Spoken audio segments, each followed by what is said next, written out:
Thank you. There's a lot I can say about my time as a gymnast. I fell in love with the sport the day I stepped foot in the gym. My parents did everything that they could to feed my hunger to be the best. Around age 8, I started begging my parents to take me to Twistars. It was where all of the best gymnasts were, and it's where I needed to be too. After a bout of tears and a lot of promises to keep up my work in school, they caved. They drove me an hour and a half each way to practice after school 4 days a week and early on Saturday mornings. After a year of this, my family decided to move closer just for me to be closer to the gym. This meant, now at 9 years old, I had to make new friends at a new school that was twice as big as the one where I was from. I had a hard time adjusting, so I dug in even harder at the gym. This is where I met Larry Nassar. I remember the first time very vividly. I was learning a new dismount on bars. I peeled. I had given myself a black eye and a bloody nose. My coach, after telling me what a fool I looked like, had me sit in oversplits with blood running down my face. He had a teammate grab paper towel and ice. It was through my tears, blood, and chalk that I saw him walking towards me. He said, "Well, it looks like I've showed up just in time." He helped me up and he led me to the back room. He helped me wash off my face. He told me everything would be okay. He hugged me. He comforted me. He told me not to pay attention to the yelling from my coach. Lucky for me, this is where this encounter ended that day, because there was already a list of girls who had put their names on the sign-up sheet to see him that night. I wonder now if when those doors closed, he abused them. I saw his face in the gym for years. He treated my friends. He laughed with all of us. He made us trust him. He was our safe haven to turn to when things got bad. Flash forward to the age of 14. I quit gymnastics. I had a new passion for pole vaulting. I took a weird fall, and my back was hurting pretty bad. You see, that fateful day when I met him, I was so scared of my coaches and disappointing them that I never told anyone that my back had hit the sidewall of the pit. I was pretty sure my tailbone broke that day.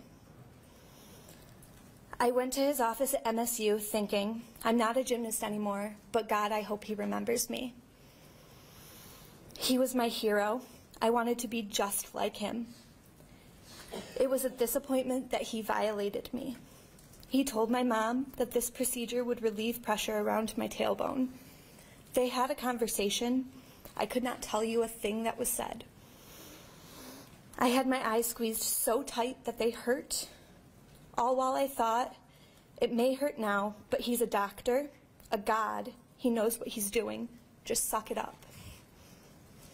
After this internal manipulation, he told me to stand and bend over so that he could check my alignment. His body pressed against mine as he bent over to feel up and down my spine. Now I am 26. I have seen doctors for many things, including having my 2 beautiful children.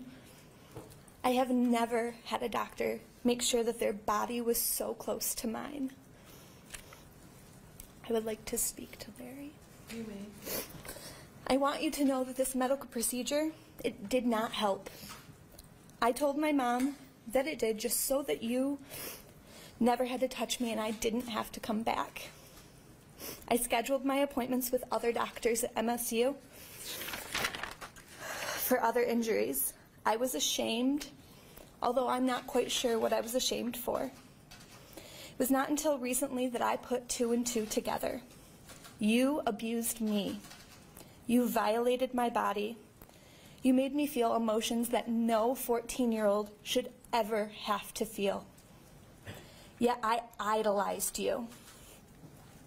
The rest of the world idolized you. I grew up and I married the love of my life. You congratulated me on social media. I had 2 children, a little boy and girl, and you told me they were beautiful. You liked pictures of my children on social media. In 2014, my husband got hurt at work. He needed surgery, and immediately I asked you for help. I was so enamored because you still cared. How pathetic was I? When news broke about you, I could not believe it. I would not believe it. I laughed it off, but then I started coming to terms.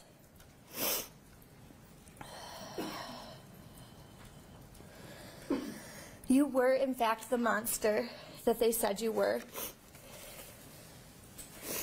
You came up too many times in conversation between my husband's coworkers. They protect people from monsters like you. I sat quietly.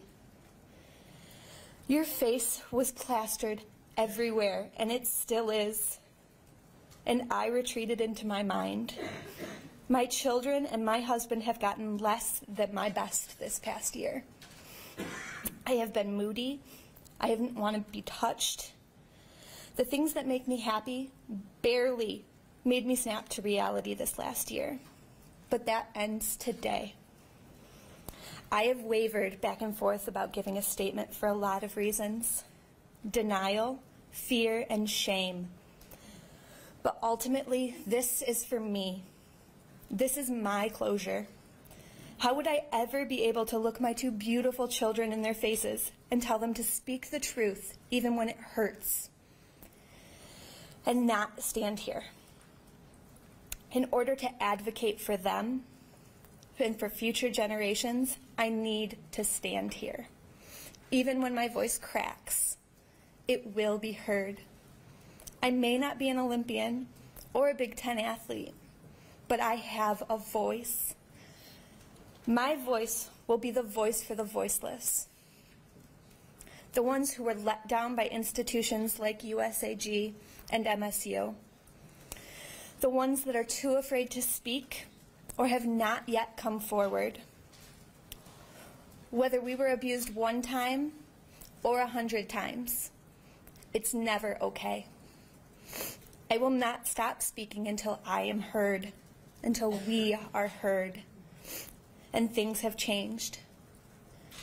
Nathaniel Hawthorne once said, "She had not known the weight until she felt the freedom." And today, right now, this is my freedom. Thank you. Thank you. Ma'am, your